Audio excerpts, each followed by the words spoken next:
আসসালামু আলাইকুম। হ্যাঁ, আসসালামু আলাইকুম। আপনার উপরে শান্তি বর্ষিত হোক, বলেন তাহলে।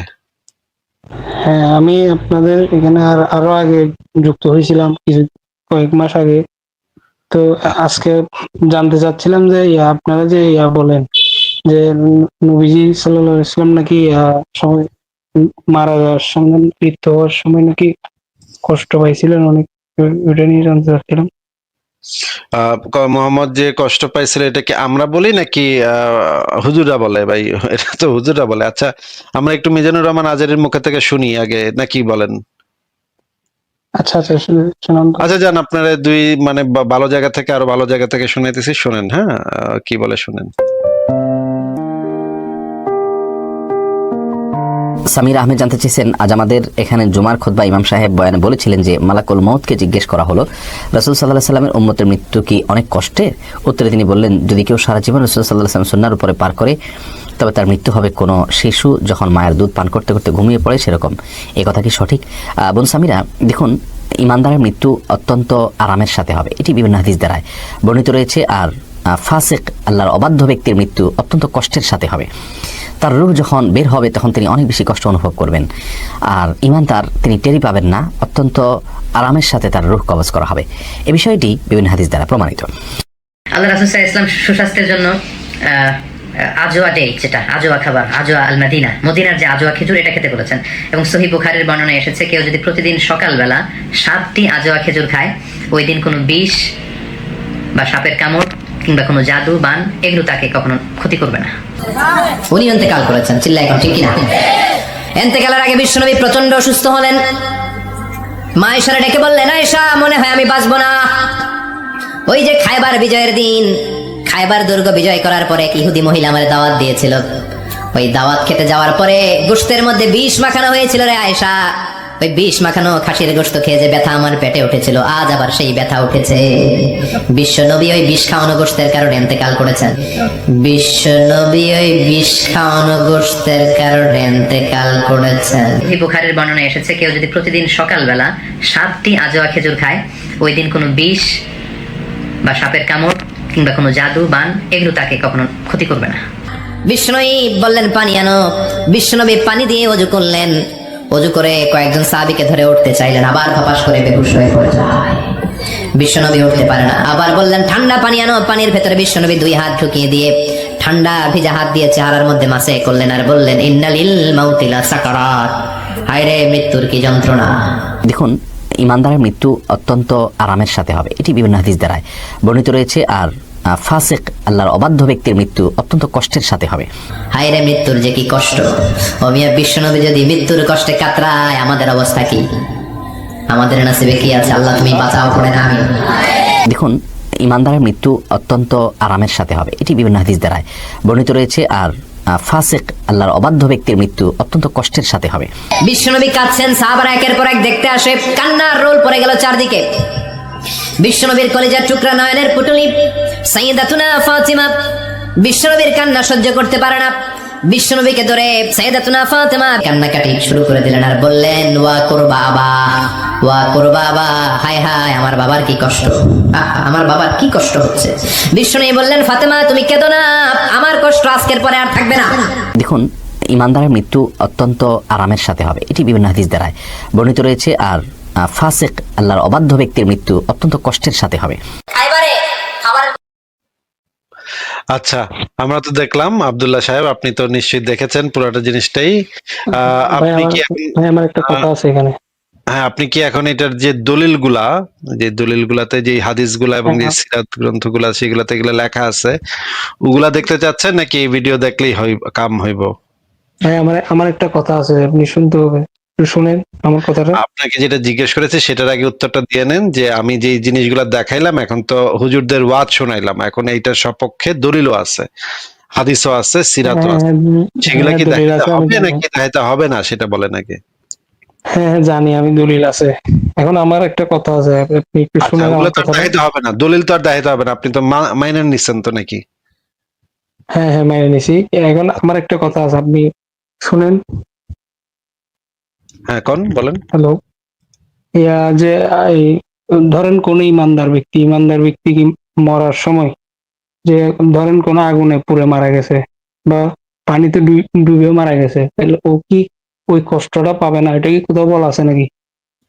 হ্যাঁ, ইমানদার ধরেন ব্যক্তির কেউ কষ্ট খুবই, ইমানদার ব্যক্তির ধরেন মৃত্যু আরামদায়ক হবে, খুবই আরামের সাথে সে মৃত্যুবরণ করবে, এটাই হাদিসে বলা আছে আচ্ছা, ভাই। হ্যাঁ, ইমানদার ব্যক্তির আরাম, হ্যাঁ, ভাই কথার আরামের সাথে মাঝখানে মৃত্যু। আপনি তো এখন উত্তর দিচ্ছি, তাহলে আপনি কথার মাঝখানে কথা বলতেছেন কেন ভাই? আমি তো এখন উত্তর দিচ্ছি না, আচ্ছা আচ্ছা, বলেন কথা নাকি শুনেন।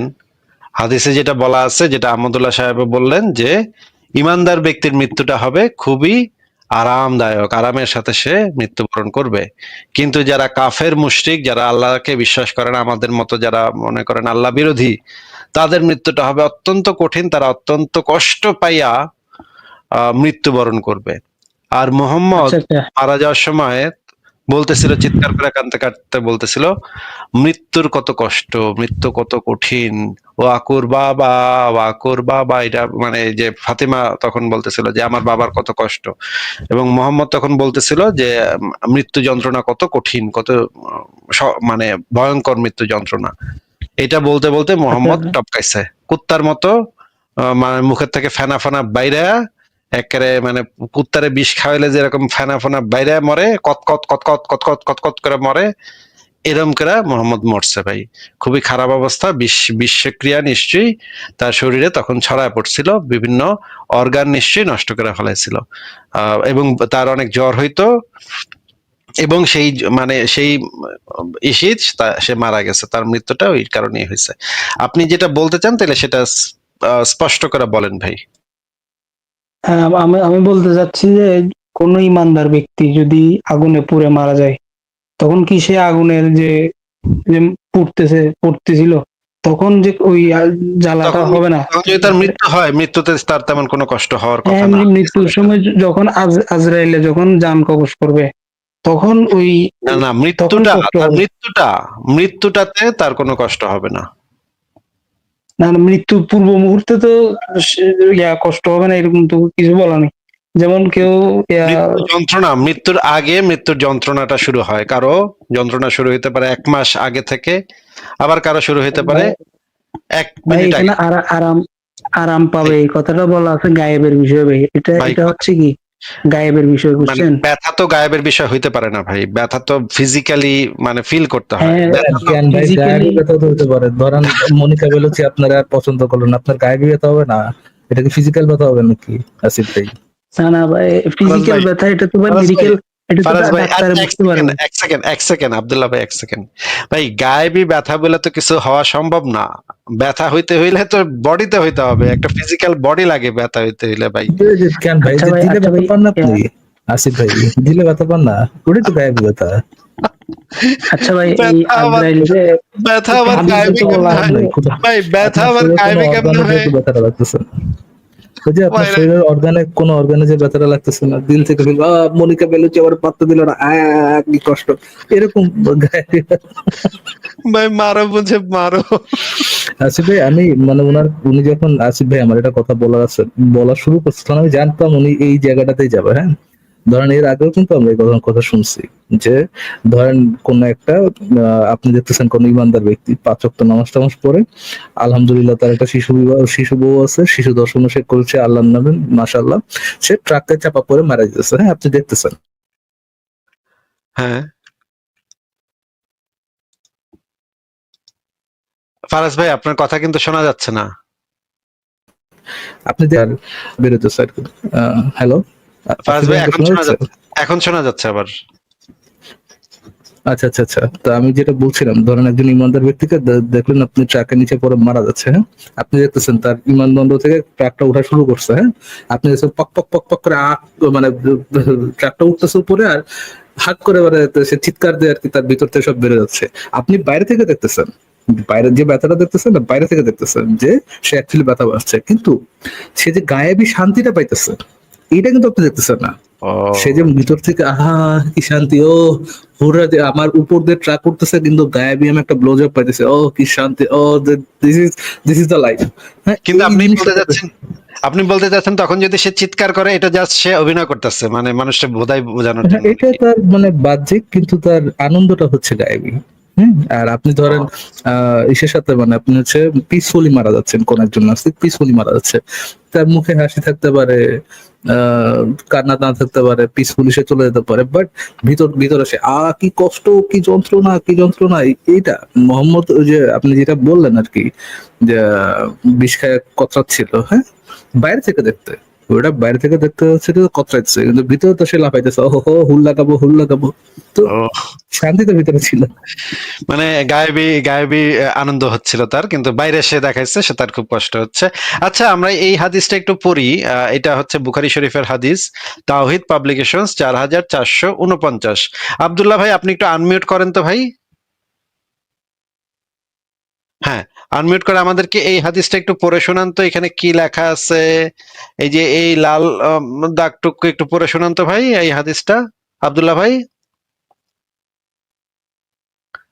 ও আব্দুল্লাহ ভাই, আনমিউট করে কথা বলেন, আনমিউট করেন। হ্যাঁ, হ্যাঁ, নবী সাল্লাল্লাহু আলাইহি সাল্লাম স্বীয় হস্তদ্বয় পানির মধ্যে প্রবেশ করিয়ে তার দ্বারা তার চেহারা মুছতে লাগলেন। তিনি বলছিলেন, আল্লাহ ব্যতীত কোনো মাবুদ নেই, সত্যি মৃত্যু যন্ত্রণা কঠিন। এখানে তো মোহাম্মদ মৃত্যু যন্ত্রণা বলছে, মৃত্যুর পূর্বের যন্ত্রণা এটা তো সে মোহাম্মদ বলে নাই, সে বলছে মৃত্যু যন্ত্রণা, নাকি ভাই? হ্যাঁ, নাকি বলছে মৃত্যুর গায়েবী যন্ত্রণা কঠিন, এটাও তো সে বলে নাই, নাকি? না এই না, এই এটা বলেন। যন্ত্রণাটা কি গায়েবী যন্ত্রণা, নাকি এই আনন্দটা আসলে মোহাম্মদের খুবই আনন্দ হইতাছিল, কিন্তু মোহাম্মদ মানে মিছা কথা না কইছে না, যে আনন্দ হইতেছিল না ভাই, আনন্দ আজরাইল আসার পূর্ব মুহূর্তে যে কষ্টটা, ওইটা তো সবাই পাবে ভাই। ওটারে কি ওইটা বলে? কেউ আজরাইল আসার পূর্ব মুহূর্তে সেটারে কি মৃত্যু যন্ত্রণা বলে? মোহাম্মদ তো না ওইটারেও ভাই, মৃত্যু যন্ত্রণাই বলছে। না সেটা তো গায়েবী না ভাই, সেটা তো আমি ডাক্তারও বুঝতে পারবো, সবাই বুঝতে পারবে। মনে করেন এটা তো ভাই পরীক্ষা আজরাইল নিরীক্ষা আসার করে সবাই আগের বুঝতে যে পারবে। মোহাম্মদ আসার আগের যে যন্ত্রণাটা, সেই যন্ত্রণাটারে কি বলে? সেটারে কি মৃত্যু যন্ত্রণা বলে, নাকি সেটারে এমনি এমনি যন্ত্রণা বলে? সেটাও মৃত্যু যন্ত্রণার একটা অংশ ভাই, বুঝলেন? তাহলে মৃত্যু যন্ত্রণাটা তো তার কঠিন হয়েছে নাকি? হ্যাঁ, কঠিন। তাহলে কিন্তু মৃত্যু যন্ত্রণাটা যদি যে কঠিন হয়ে থাকে, কিন্তু আহমদুল্লাহ সাহেব বললেন তো যে মুমিন ব্যক্তির মৃত্যু যন্ত্রণা হয় না, এটা খুবই আরামের সাথে তার মৃত্যুটা ঘটে। কিন্তু মুহাম্মদের তো দেখা যাচ্ছে মৃত্যু যন্ত্রণা হয়েছিল। হ্যাঁ, বাহ্যিকভাবে দেখলে বোঝা যাবে কি? বাহ্যিকভাবেই তো দেখতে হবে ভাই, আমরা তো আর ভিতরে ঢুকে ভাই, মোহাম্মদের কথাটা শুনেন না পাশার ভাই, ভিতর দিয়ে মোহাম্মদের ভিতরে ঢুকে দেখতে সম্পূর্ণ পারবো শুনেন না ভাই। ভাই। আমরা তো বাহ্যিক ভাবেই দেখবো ভাই, এটা তো বাহ্যিক ভাবেই দেখতে হবে কারণ মৃত্যু যন্ত্রণা। আমি তো মোহাম্মদের পাশার ভিতরে গিয়া লাঠি দিয়ে ঢুকাইয়া, পাশার ভিতরে লাঠি ঢুকাইয়া তো দেখতে পারবো না যে মোহাম্মদের আসলে ভাই যন্ত্রণা হচ্ছে নাকি। ভাই, মালাকুল মউত যে জান কবজ করতেছিল, ওইটা কি কেউ দেখতেছে ভাই বাহ্যিক ভাবে? কিন্তু সে ওটা তো যন্ত্রণা আমি পাচ্ছে, বলি নাই এটা যে তো এটা সবাই বাহ্যিক দেখতেছে ভাবে ভাই। দেখতে পাইতেছে, এটা তো আমরা বলি নাই। আমরা বলতেছি যে মৃত্যু যন্ত্রণাটা কি কঠিন হয়েছে, নাকি আরামদায়ক মৃত্যু যন্ত্রণা, আরামদায়ক মৃত্যু হয়েছে। মৃত্যুর সুখ অনুভব করছে নাকি মৃত্যু যন্ত্রণা অনুভব করছে মোহাম্মদ? আচ্ছা, ভাই, এত আগডুম বাগডুম না বইলা আমরা একটা সুন্দর মতো জায়গায় চলে আসি। আপনি যে বলতেছেন এটা গায়েবী ব্যথা, হ্যাঁ, এটা প্রমাণটা দেন ভাইয়া। আপনার মুখের কথা প্রমাণ দেওয়ার কি আছে ভাই? রেফারেন্স, সেটা তো এমনি বোঝা যাবে, সেটা এমনি বোঝা যায় না। না না বোঝা আজরাইল যায় কি না ভাইয়া, আমরা কি রেফারেন্সটা দেখতে দেন পাই ভাই, ভাই? রেফারেন্সটা দেন ভাইয়া, রেফারেন্সটা আপনার কাছে কি রেফারেন্সটা হবে? ভাই, এটা তো বুঝার বিষয় ভাই, আব্দুল্লাহ, রেফারেন্সের কি আছে ভাই? আব্দুল্লাহ, আপনি ও আজরাইল আব্দুল্লাহ, ও আব্দুল্লাহ, করতে পারবেন ও ভাই? আব্দুল্লাহ, ও আব্দুল্লাহ, বলেন। কি জিজ্ঞেস করছি ভাই? আপনার কাছে কি চাচ্ছি? আমরা আপনার কাছে চাচ্ছিটা কি? আপনি জানতে চাচ্ছেন যে এটা যে গায়েবের বিষয়, এটা আপনি দলিল দিতে, এটা তো ভাই গায়েবেরই ভাই, এটা তো আলাদা লেখার দরকার নেই, সেটাই তো ভাই, বুঝেন না এটা ভাই? যদি এতই অবভিয়াস হয়ে থাকে, কোথাও না কোথাও তো গায়েবের লেখা বিষয় না থাকবে। ভাই। এটা যদি এতই অবভিয়াস হয়ে থাকে, কোথাও না কোথাও তো লেখা থাকবে।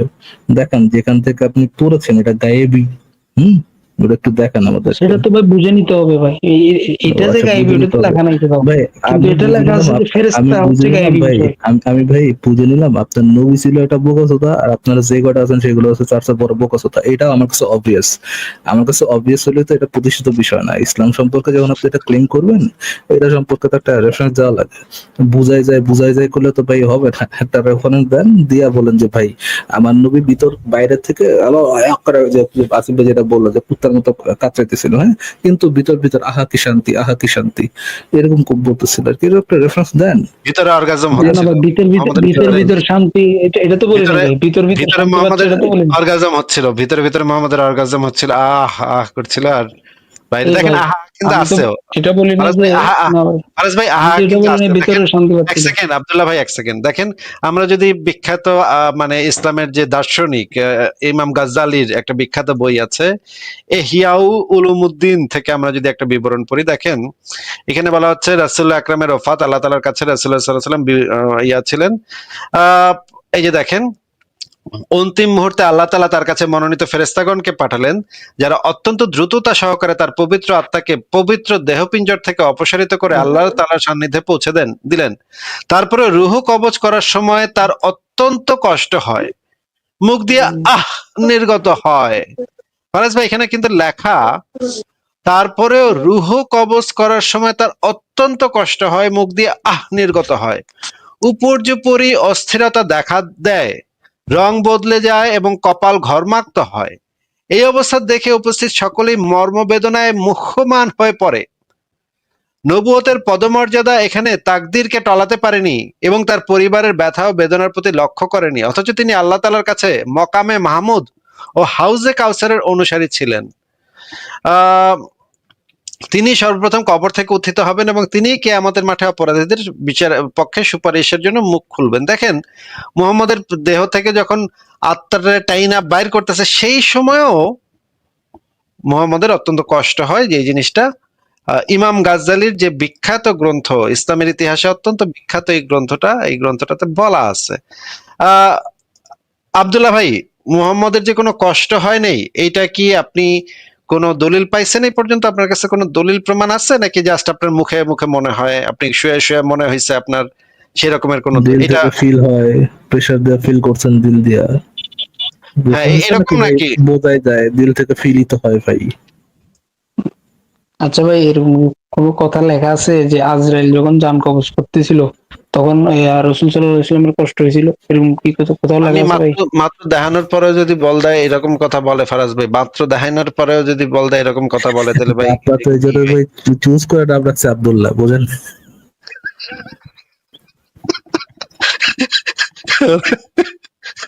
বললাম কারোর উপর দেখাইলাম, দেখা শেষ শেষ করতে পারলাম না, এর মধ্যে কয় এরকম কোন রেফারেন্স আছে?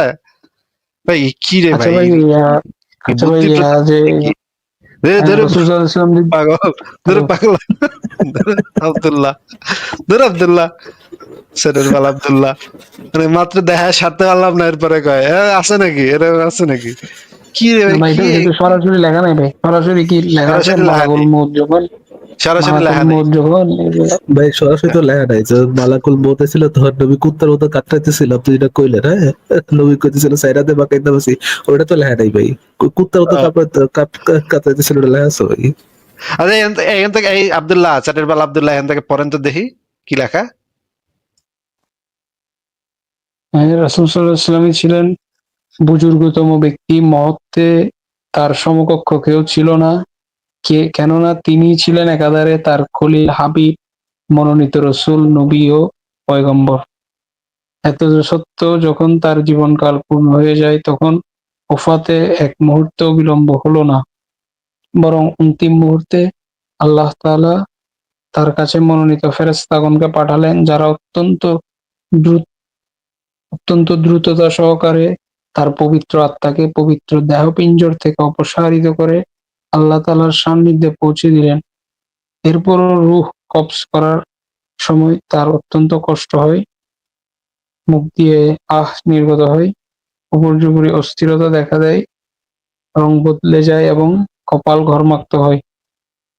তার এই অবস্থা দেখে উপস্থিত সবাই মর্মবেদনায় মুহ্যমান হয়ে পড়ে। নবুয়তের পদমর্যাদা এখানে তাকদীরকে আচ্ছা টলাতে হয়েছে, পারেনি। হয়েছে, যথেষ্ট, যথেষ্ট হয়েছে, যথেষ্ট। অনেক ভালো পড়তে পারছেন, আপনাকে এই জন্য অসংখ্য যে ধন্যবাদ। এরকম লেখা আছে আজিজ ভাই, আজিজ ভাই নাকি লেখা আছে নবী মরার সময় যে কষ্ট হইতাছিল, এটা কিরকম তো লেখা আছে ভাই? এটা তো লেখা নাই। কবজের সময় যে কষ্ট হয়েছিল এটা তো লেখা নাই ভাই, এটা তো তুই লেখা পাইছিস নাই। না। আব্দুল্লাহ ভাই, এটা কিরকম তো লেখা আছে বলেন তো? নবী যে কষ্ট হইতেছিল, এটা কি লেখা আছে? না না, অসম্ভব। লায়া না, থাকতেই আপনি পারে। আপনি মাঝখানে কথা কেন আসিফ আচ্ছা ভাই, আব্দুল্লাহ ভাইয়ের সাথে আচ্ছা কথা। ভাই, এটা কি লেখা আছে আব্দুল্লাহ ভাই? নবী যে কষ্ট হয়েছিল এরকম কোনো কিছু লেখা আছে এর মধ্যে? আচ্ছা ভাই, কাফেরদের যেভাবে কষ্ট আব্দুল- পাবে, আবার আব্দুল্লাহ, আপনি ফেরেশতারা কাফেরদের ভয়ঙ্কর রূপে বিরুদ্ধে পড়ে আসবে, যান ভাই। ওই রকম কষ্ট নবী পাবে যে কষ্ট, কোথাও লেখা আছে ভাই? আর দুটো আব্দুল্লাহ, নবী যে কষ্ট হয়েছিল কিনা ওটা কি লেখা আছে নাকি আব্দুল্লাহ? হ্যাঁ, নবীর কষ্ট এটা হচ্ছে কাফেরদের মতো না, বুঝছেন? কাফেররা ও আচ্ছা। যেভাবে মানে বলা হচ্ছে যে একটা ছাগলকে মানে চামড়া তুলে ফেললে যেরকম কষ্ট হয়, ওইরকম কষ্ট হয় কাফেরদের। কিন্তু নবীর তো এরকম একটু কষ্ট হয় না ভাই। একটু এই কোন কষ্টটা, একটু এই কোন কষ্টটা স্যারের হচ্ছে বেলা অতি আব্দুল্লাহ অল্প, জানি, বুঝছেন ভাই? আব্দুল্লাহ ভাই একটু আগে কোন স্যারের বেলা আব্দুল্লাহ জানি বলতেছিল যে ওই যে কি জানি ওরকম কষ্ট হয় না, হ্যাঁ নবীর ভিতরে এটা ঠিকই থাকে। জান কবজ করার সময় আগে হইতে পারে কিন্তু জান কবজ করার সময় কষ্ট হয় না। এই কথাটা জানি কোন স্যারের বেলা আব্দুল্লাহ বলছিল একটু আগে। ভাই, আমি একটা হাদিসে পড়ছিলাম, আমার কোন এক নাম্বারটা চ্যাটের, মনে নেই ভাই। কোন চ্যাটের বেলা আব্দুল্লাহ বলছিল এই কথাটা, সেটা একটু আমাদেরকে বলেন যে এটা কি কোন চ্যাটের ভাই বেলা আমি একটা আব্দুল্লাহ হাদিসে বলেছিল? পড়ছিলাম যে ইমানদারের ভাই এটা কি, হালকা এটা মানে কি কোন, এটা একটা এটা পিঁপড়ায় কি কোন, কামড় দিলে যেরকম ব্যথা এটা কি অনুভব কোন, করে, ওরকম হালকা ব্যথা অনুভব করে। আচ্ছা আচ্ছা, আপনি দান এরকম দান একটা দান, আমি উনি কি হাদিসে বলতেছে পড়ছিলাম, শুনি, মানে বুঝছেন? ওনাটা হাদিসে বলছিল কোন হাদিস ইমানদারে, এটা মনে নেই আমার ঠিক, তো ইমানদারে ওই যখন সামান্য মারা যাইব ব্যথাটাই তখন, মনে পাচ্ছিলাম এটাই। ও আচ্ছা আচ্ছা, পিঁপড়া কামড় দেওয়ার সময় ব্যথা, পিঁপড়া কামড় দেওয়ার সময় যে ব্যথাটা পায়, ওই ব্যথাটা পায় এসব নবীর ওইরকম ব্যথা হইতেছিল। ওটাই পড়ছেন না এতক্ষণ ধরে আব্দুল্লাহ ভাই, যে নবীর আসলে কোনো কষ্টই হয় না, পিঁপড়া কামড় দেওয়ার সময় যে ব্যথাটা হয় ওই ব্যথাটা পায়, নবী মারা গেছে। এতক্ষণ ধরে তো এটাই পড়লেন তাই না আব্দুল্লাহ ভাই? হ্যাঁ, হ্যাঁ। কিন্তু এবার বলেন ফারাজ তো, ভাই, এটাই, কিন্তু না না কিন্তু আসিফ ফারাজ ভাই ভাই, বাদ, এটাই পড়ছেন না এতক্ষণ ধরে আব্দুল্লাহ ভাই? আব্দুল্লাহ ভাই এটা কাজ করার বুঝছেন, আপনার লবণ খাওয়ার দিন শেষ, আন্টিরা কবেন আম্মা ওটাই সমুদ্রের বইতাছি, পানিতে, ওটাই সমুদ্রের বইতাছি, লবণটা জায়গা মতো কষা দাও। বাইরে মুমিন মারছে যে কি হইতে পারে। ভাই আপনি, আব্দুল্লাহ ভাই আপনি চেহারাটা একটু, দিলে ক্ষমাটা উল্টা একটু বলবেন আন্টির কাছে, আন্টির কাছে প্যান্ট প্যান্ট খুলে উল্টা বসে কবেন যে আম্মা এই যে 1 কেজি লবণ আনছি, ভাই আর পয়েন্টে এটা কথা বলেন ভাই, উল্টা পাল্টা কথা বলেন কেন ভাই? আবার আবার একটু জায়গা মতো ডইলা দাও। এতে যদি কোনো ডেভেলপমেন্ট, আব্দুল্লাহ ভাই একটু লাইটটা অন করেন তো, আপনার চেহারার ক্ষমাটা একটু দেখে রাখি, কারণ রাস্তায় দেখা হলে সালাম দিব আপনার। ভাই আসসালামু আলাইকুম বলবো আপনাকে ভাই, একটু যদি দেখাইতেন আপনার ক্ষমাটা, একটু যদি ভাই লাইটটা অন। ভাই আপনার মতো বিশিষ্ট না ভাই, না বিজ্ঞানী, ভাই, ফিলোসোফার, বুদ্ধিজীবীর সাথে কথা বলতে হলে ভাই চেহারা দেখা ছাড়া আমি আর কথা বলবো না ভাই, ক্যামেরাটা একটু অফ করেন। ক্যামেরা অন করে লাইটটা একটু অন করেন ভাই, আপনার চেহারা দেখছি আমরা কিন্তু ভালোভাবে দেখা যায় না অন্ধকারের জন্য। আপনার চেহারাটা একটু দেখে রাখি, যে এত বাংলাদেশের আনাচে কানাচে যে এত মহান মহান জ্ঞানী ব্যক্তিরা লুকায় আছে, এটা তো ভাই আমাদের সৌভাগ্য। আমি গর্ব করব, আপনার ছবিটা আমার ঘরের ড্রয়িং রুমের উপরে টানায় রাখবো ভাই, আপনার দেখে যদি আমার ছেলেরা ভাই কিছু চেহারা শিখে। দেখানো ছাড়া অন্য কোনো কথা থাকলে বলেন ভাই, অন্য। ভাই আপনার চেহারাটা দেখে আমার ছেলেরা অনুপ্রাণিত হবে, উৎসাহিত হবে যে কিভাবে জ্ঞান অর্জন করতে হয়, কিভাবে যুক্তি দিয়ে কথা বলতে হয়, এটা শিখবে তারা। আপনাকে একটা আইডল হিসেবে আমরা ঘরে রাখবো ভাই। একটু ভাই ক্যামেরাটা অন করেন, আমি ছবিটা স্ক্রিনশটটা নেই, আপনার ছবিটা ভাই আমার ড্রয়িং রুমে টানা রাখবো ভাই। দেন না ভাই, একটু দেন না, মানে আপনার ভক্ত অনুসারীরা আপনাকে একটু চাচ্ছে, আপনার আপনার একটা ছবি দিবেন না, এটা কেমন কথা ভাই ভাই, বলেন? ভাই আমার আমার মোবাইলের ক্যামেরাটা অত ভালো না, বুঝছেন ভাই? ওই অসুবিধা নেই, আপনার আমরা আপনার ঘরের লাইট অন আমি করেন, চেহারা বুঝবেন না ভাই, আমার ঝাপসা ঝাপসা লাগবে। বুঝবো যতদূর বুঝে যায় বুঝবো, আপনি ঘরের লাইট অন আবার করেন, চেহারা দেখে বাথরুমের কি মধ্যে কোনো করবো ভাই? সেটা, আর অন্য ভাই কোনো কথা থাকলে বাথরুমের বলেন মধ্যে, ভাই। না, আর কোনো কথা নেই ভাই, আপনার চেহারা দেখে নেক্সট কথা হবে যদি কথা কইতে চান, নাইলে ভাই, ভাই যে যে কথাটা নিয়ে বলতেছিলাম, তাইলে যে যে ওই যে আমি যে বলতেছি সাপোজিটর জন্য ইয়াটা দেয় না দিছি, ভাই, এটার ওই যে কোনো। ওই যে ছোটবেলায় আপনারা সাপোজিটর জন্য দিছিল না বুঝছেন, ওরকম করে আন্টিরে কোন যে লবণের একটা সাপোজিটর বানাইতে, আয়োডিন যুক্ত লবণ। ভাই অন্যান্য আলোচনায় আমরা অলরেডি আপনার কাছে হাইরা গেছি ভাই, ওই আলোচনা আর যেতে পারবো না ভাই, আমরা অলরেডি শেষ। আমরা নাস্তিকতার কবর রচনা করে দিচ্ছেন আপনি, ওরা দাঁত ভেঙে, দাঁত কেন চোপা ভেঙে দিচ্ছেন, হ্যাঁ ক্ষমা উড়াই দিচ্ছেন আপনি নাস্তিকতার। এখন ভাই আপনি একটু চেহারাটা, ক্ষমাটা আপনার দেখা যান না, আমরা একটু আপনাকে চিনে রাখি ভাই, দেখান একটু। ভাই না ভাই, যদি চেহারা আমার দেখেন তাহলে অনেক আলোচনা পরিচিত করবো, আর মানুষ। যদি না দেখেন তাহলে ভাই চলে যেতে পারেন। ওকে, তাহলে দেখাবে না, ঠিক আছে, তাহলে বিদায় জানাচ্ছি। আমার সাপোজিটর কথা মনে রাখেন ভাই, বুঝছেন? আন্টিরে কোয়েন 3-4টা সাপোজ। খুবই দুঃখ পেলাম, তাহলে মনে পারলেন না, কষ্ট তাহলে পেলাম। পারলাম না ভাই, না আপনার না সাথে ভাই, করা সম্ভব না না। না ভাই, আমরা পারবো নাকি? ঠিক আছে। সাপোজিটার লো নাকি ভাই? সাপোজিটার লইলে পারতে পারতাম। ভাই পারলেন না তো, দেখছেন নাস্তিকদের এভাবেই দাঁত ভাঙা জবাব দিয়ে যায় প্রত্যেকটা মুমিন এসে এসে, ঠিক আছে। পইরা কয় এতক্ষণ পুরাটা পড়লো, পইরা কয় ওই যে ভাই, ওই যে পিঁপড়ায় কামড় দিলে তোর ব্যথা পায় না, হয়তো ওরকম ব্যথা পাইছে, হ্যাঁ ব্যথাই পাই নাই, বাট ওই যে পিঁপড়া কামড় দিলে। আমার একটা প্রশ্ন ছিল আপনার স্মৃতির উপর নির্ভর করে, যদি মনে থাকে বলবেন, না হলে আপনার ইসেকে মোমিনদেরকে যুক্ত করতে পারেন। একটা আমার এক আত্মীয় আমাকে একটা ছোট ক্লিপ পাঠিয়েছিলেন, ওই মেয়েদের মতো ইংলিশ বলে আজহারি, তার একটা ক্লিপ। এটা হচ্ছে গিয়ে যে একবার মোহাম্মদ এবং আয়েশার মধ্যে ঝগড়া হলো, তারপর আবু বকরকে ডাকলেন সমঝোতা করার জন্য। আবু বকরকে আয়েশা বললো যে, সরি, হ্যাঁ, আবু বকর এসে বললো, একটা পিটান দিল, আবু বকর এসে একটা পিটান দিয়েছিল। পিটান দিল যে, বললো যে সত্য ভাই মিথ্যা বলবেন না, তখন আমার যে নবী কেন মিথ্যা বলে। তো এই হ্যাঁ ঘটনাটা কি মনে আছে আপনার, যে কি কিসের জন্য ঝগড়া হয়েছিল? হ্যাঁ হ্যাঁ, অবশ্যই। এই ঘটনা মানে একটা হচ্ছে যে পিটান দিয়েছিল, হ্যাঁ, সেইটা তো আছেই, এবং পিটানোর যে কারণটা ছিল সেটাও আরেকটা আরেকটা আলোচনার বিষয়। আমরা একটু ভিডিওটা দেখি, আপনি একটু দেখেন। জি। হ্যাঁ আগে আল্লাহর হাবিব সাল্লাল্লাহু আলাইহি ওয়াসাল্লামের সাথে আম্মা জান আয়েশার ঝগড়া হতো। মজার একটা হাদিস শোনেন, সহিহ বুখারীর হাদিস, মুসনাদ আহমদ ইবনে হাম্বল এসেছে এই হাদিসটা। আম্মা জান আয়েশার সাথে ঝগড়ার পর আম্মা জান আয়েশাও রাগ, আল্লাহ রাসূল সাল্লাল্লাহু আলাইহি ওয়াসাল্লাম রাগ। এখন রাগ মিটানোর দরকার আছে না নাই? আল্লাহ রাসূল সাল্লাল্লাহু আলাইহি ওয়াসাল্লাম বললেন, আয়েশা চলো মিটমাট করে ফেলি। সুবহানাল্লাহ করেন না? চলো মিটমাট করি। তো কারে ডাকবো মিটমাটের জন্য? ওমররে ডাকি। আম্মা জান আয়েশা বলে, না ওমর অলি, ওমর খুব মেজাজ ওলা, আমার ডর লাগে। তোমার আব্বারে ডাকি, আব্বারে ডাকেন।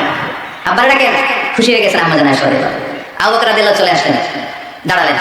এবার বিষ্ণু ইসলাম বললেন, তাতাকাল্লিমিন আও আতাকাল্লাম, কি ঘটছে আমাদের মাঝে, তুমি বলবা না আমি বলবো? আমাদের আয়েশা বললেন, তাতাকাল্লামু আনতা ওয়ালা তাকুল ইল্লা হাক্কান, আপনিই বলেন তবে সত্য ছাড়া মিথ্যা বলবেন না।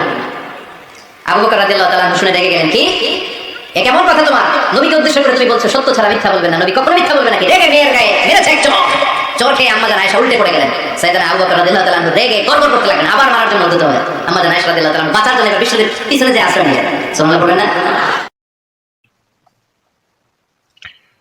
আচ্ছা, আমরা দেখলাম যে এই ভিডিওতে বলা হলো যে আবু বকর আয়েশা, আয়েশা তো তখনও ছোট, মানে একদমই বাচ্চা মেয়ে। এখন ঘটনাটা কি ছিল, এটার পেছনের কাহিনীটা কি ছিল? এটার পেছনের কাহিনীটা একটা বিরাট কাহিনী। সেই কাহিনীটা হচ্ছে যে নবী মোহাম্মদ মিশরের সম্রাটের কাছ থেকে 2টা মেয়ে উপহার হিসেবে পেয়েছিল।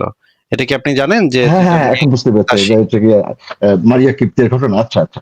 মারিয়া কিপ্তিয়ার সাথে যখন মোহাম্মদ ওই যে হাফসার বিছানায় যখন এই কাজ করছিল, তখন হ্যাঁ হাফসা দেখে ফেলায়।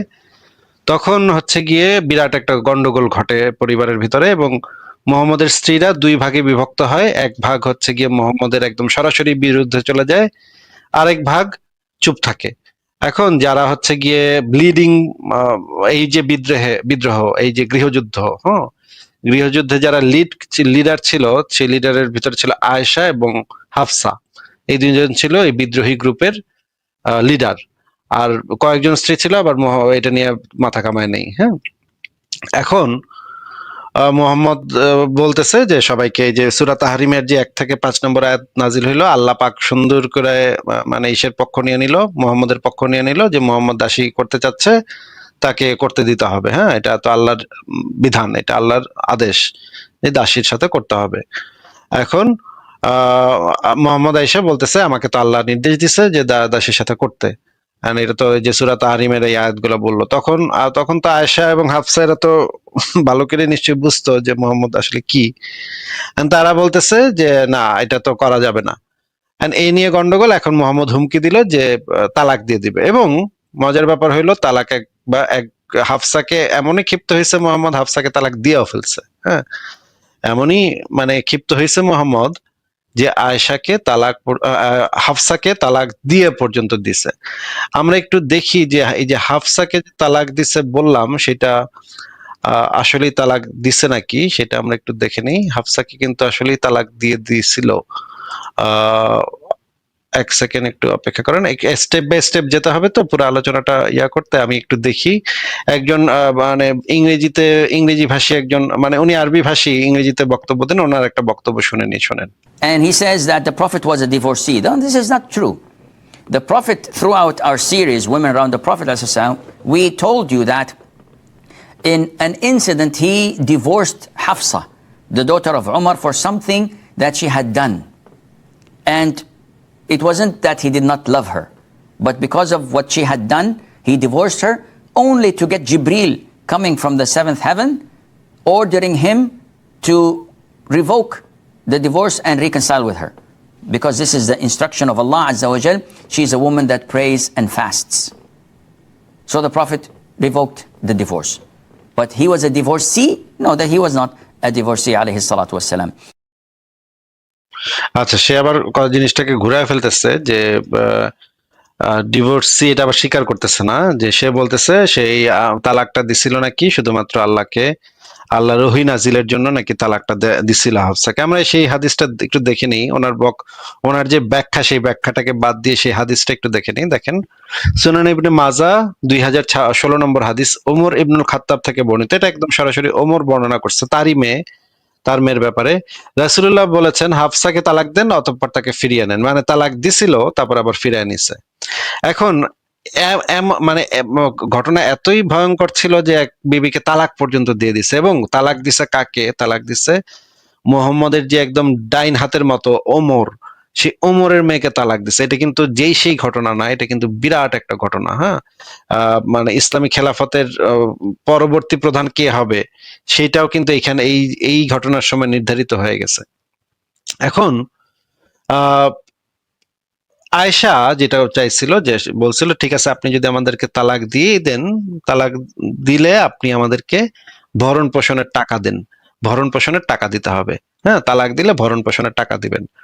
তখন মোহাম্মদ যে জিনিসটা বলে, যে মোহাম্মদ একে ডাকে, আবু বকরকে ডাকে, আবু বকরকে ডাইকা আবু বকরকে দিয়ে মানে আয়েশাকে মাইর দেওয়ায়। হ্যাঁ, এই হাদিসটা আমরা একটু দেখে নিই, যে মানে কিরকমের একটা মানে বদমাইশ ছিল মোহাম্মদ, কি পরিমাণে একটা বদমাইশ ছিল, সেই জিনিসটা এই হাদিস থেকে আরো পরিষ্কার ভাবে বোঝা যায়। যে আবু বকরকে দিয়ে সে মানে পিটান খাওয়াইছে, আয়েশাকে পিটান খাওয়াইছে। আমরা দেখি সহিহ মুসলিম ইসলামিক ফাউন্ডেশন 3557 নম্বর হাদিস। এখানে দেখেন, রাসূলুল্লাহ আবু বকর এসে রাসূলুল্লাহ সাল্লাল্লাহু আলাইহি ওয়াসাল্লামের নিকট উপস্থিতির অনুমতি প্রার্থনা করলেন। তিনি তার দরজায় অনেক লোককে উপবিষ্ট দেখতে পেলেন, তবে তাদের কাউকে ভেতরে প্রবেশের অনুমতি দেওয়া হয়নি। তিনি আবু বকরকে অনুমতি প্রদান করলেন। ওই সময় যে ঘটনাটা ঘটতেছে, এই যে বিদ্রোহ, এরপর ওমর আসলেন, অনুমতি প্রার্থনা করলেন, ওমরকে অনুমতি দেওয়া হইলো। তিনি সাল্লাল্লাহু আলাইহি সাল্লামকে চিন্তিত নীরব বসে থাকতে দেখলেন, আর তখন তার চতুর্পাশে সহধর্মিণীগণ উপবিষ্টা ছিলেন। ওমর বললেন, নিশ্চয়ই আমি এর নিকট যা বলবো তা তাকে হাসাবে। মানে ওমর মুহাম্মদকে একটু হাসাবার চেষ্টা করতেছে। এরপর তিনি বললেন, ইয়া রাসূলুল্লাহ, আপনি যদি দেখতেন খারিজার কন্যা ওমরের স্ত্রী আমার কাছে খরপোশ তলব করেছিল, আমি তার দিকে উঠে গেলাম এবং তার ঘাড়ে ঘুষি মারলাম। মানে ওমর বলতেছে, আমার বউ আমার কাছে খরপোশ চাইছিল, আমি এমন ঘুষি দিছি হুজুর, এমন ঘুষি মারছি পিঠে, আমার বউ আমার কাছে খরপোশ চাইছে। হ্যাঁ, তালাক দেওয়ানোর কথা বলছিলাম, আমার কাছে খরপোশ চাইছে। তখন মানে মুহাম্মদকে হাসাবার জন্য এই গল্পটা সে বলতেছে, মানে সে তার বউরে পিটাইছে, এটা মুহাম্মদকে সে বলতেছে মুহাম্মদকে হাসাবার জন্য। এটা একটা রসিকতা তার কাছে, এটা একটা হাস্যরস তার কাছে, যে সে তার বিবিরে পিটাইছে, এটা সে বলতেছে মুহাম্মদকে হাসাবার জন্য। দেখেন, এরপরে মুহাম্মদ আবার কি করলো, তখন রাসূলুল্লাহ সাল্লাল্লাহু আলাইহি ওয়াসাল্লাম হেসে উঠলেন এবং বললেন, আমার চতুর্পাশে তোমরা যাদের দেখতে পাচ্ছ তারা আমার কাছে খোরপোশ দাবি করছে। মানে এই যে তালাক দিলে খোরপোশ দিতে হয়, তখন মুহাম্মদ তখন হাসতে হাসতে বললো যে, এই যে তোমরা দেখতেছো না আশপাশে যে মেয়েগুলা, সবাই আমার বিবিরা খোরপোশ চায়, অবস্থা দেখছো। অমনি আবু বকর আয়েশার দিকে ছুটলেন এবং তার গর্দানে ঘুষি মারলেন। ওমরও দাঁড়িয়ে গেলেন এবং হাফসার দিকে অগ্রসর হয়ে তার ঘাড়ে ঘুষি মারলেন। তারা উভয় বলতে লাগলেন, তোমরা রাসূলুল্লাহ সাল্লাল্লাহু আলাইহি ওয়াসাল্লামের নিকট এমন জিনিস দাবি করছো যা তার কাছে নেই। এই সময় এই যে দেখেন, এরপর তিনি তার সহধর্মিণীগণ থেকে 1 মাস বা 29 দিন পৃথক থাকলেন। এই 29 দিন বা 1 মাস তিনি মারিয়া কিপ্তিয়ার ঘরে গিয়ে বসেছিলেন, মারিয়া কিপ্তিয়ার সাথে কাটাইছেন। এই বিবিদের সাথে এই যে খোরপোশ নিয়ে গন্ডগোল হইল। গন্ডগোলের কারণটা ছিল খোরপোশ দাবি করছিল তার স্ত্রীরা, এবং মোহাম্মদ এই জিনিসটাকে মানে স্ত্রীদের গায়ে হাত তোলা এই জিনিসটা মোহাম্মদের কাছে ছিল একটা হাস্যরসিকতার বিষয়, এবং খোরপোশ দাবি করলে মোহাম্মদ এই কাজ নিজে করতো এবং তার অনুসারীদেরকে দিয়ে মারপিট করাইতো তার বিবিদেরকে। এই জিনিসটা এখান থেকে পরিষ্কারভাবে বোঝা যাচ্ছে। সাথী কাজী ভাই, আপনি বলেন, এবার আপনি কি কিছু বলবেন? না, ধন্যবাদ আপনাকে এটা বলার জন্য, এই যে পিছনের ঘটনাটা।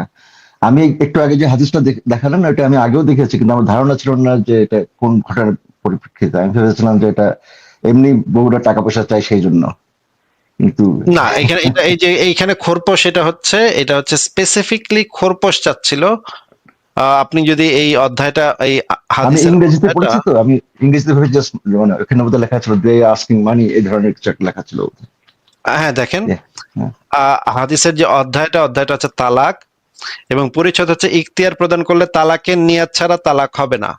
মানে এই ঘটনাটা যে তালাক বিষয়ক এবং খোরপোশ, তালাকের পরে যে খোরপোশ হয়, সেই খোরপোশ বিষয়ক এই বিষয়টা এখান থেকে খুবই পরিষ্কার। এই বিষয়ে কোনো সন্দেহের কোনো অবকাশ নাই। হ্যাঁ, বলেন। হ্যাঁ, ধন্যবাদ। আসলে আমাকে যিনি পাঠিয়েছিলেন ওই ক্লিপটা, উনি দেখাতে যাচ্ছিলেন যে মোহাম্মদ তার স্ত্রীদের কত ভালোবাসতেন, দেখো তার বাবার কাছ থেকে রক্ষা করছিলেন। তো আমার ধারণা ছিল নিশ্চয়ই কিছু একটা হয়েছে। এইটা আমার ধারণা ছিল আইদার মারিয়া কিপ্তিয়া, অথবা ওই যে একবার রাত্রেবেলা লুকিয়ে বেরোচ্ছিলেন, তখন আয়েশা তাকে ফলো করলো। আমি ভেবেছিলাম এই দুটো একটা হবে। সেটা তো একটা মাইট দিয়েছিল মোহাম্মদ, সেটা তো একটা বুকে একটা মাইট দিয়েছিল। হ্যাঁ, না, থ্যাংক ইউ, আমার এটাই জানার ছিল। আর আমি কি আরেকটা বিষয় বলতে পারি? একটা হ্যাঁ, বলেন। সাহিত্য বিষয়ে, মানে সৈয়দ মুস্তফা আলী আমার খুব প্রিয় লেখক। আমারও প্রিয় লেখক।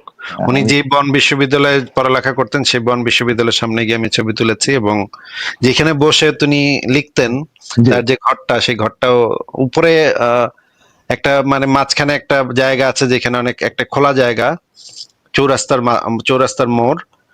উনি ওনার জানলা থেকে যে চৌরাস্তার মোড়টা দেখতেন, যেটার বর্ণনা উনি বিভিন্ন জায়গায় দিয়েছেন, সেই জায়গাটা তো আমি গিয়েছিলাম।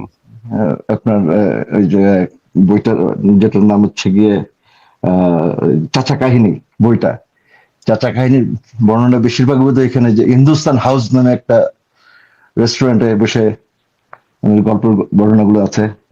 উলান্স ফ্রাটস বোধহয় রাস্তার নাম। হ্যাঁ, এখন আমি অবশ্য ভুলে গেছি না এইগুলো। বলেন, আপনি বলেন। হ্যাঁ, মুস্তফা আলীর কথা কি বলছিলেন? জি, মানে মুস্তফা আলী এবং জার্নালিস্ট, আপনার কথা মনে পড়লো যে আমার অনেক আগে পড়া বইগুলা 8-9 থাকতে আমি শেষ করেছিলাম। এবং ধর্ম নিয়ে রসিকতা করা, এটা ওনাকে দেখেছিলাম যে একটা বর্ণনা আছে যে বেহেশতের বর্ণনায় ইলিশ মাছ নেই বলে 5 ওয়াক্ত নামাজ পড়ে বেহেশতে যাওয়ার আমার কোনো ইচ্ছা নেই। এটা একটা ছিল। আর একটা ছিল যে মানে দেশ বিদেশে যাওয়ার আগে সবাই বলে দিয়েছিল যে শুয়োর খাবা না, শুয়োর হচ্ছে গিয়ে হারাম, এবং শুয়োরের ইংরেজি পর্ক, এটা জেনে গেছে। পরে দেখে হ্যাম, সসেজ, বেকন সবই শুয়োরের মাংসে। পরে তিনি দৌড়ালেন হুজুরের কাছে। হুজুর বললেন যে না জেনে খেলে পাপ হয় না। তখন উনি বললেন না জেনে খেলে পাপ না হতে পারে, খেতে খারাপ লাগে না।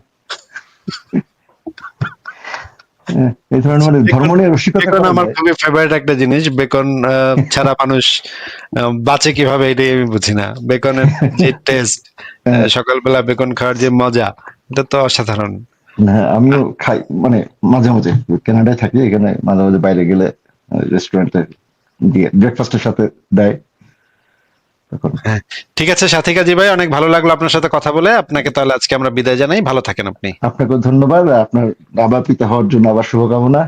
আনন্দ উপভোগ করেন, এই কঠিন মধুর কষ্ট অনুভব করেন। ঠিক আছে ভাইয়া, ঠিক আছে, আপনাকে তাহলে বিদায় জানাচ্ছি।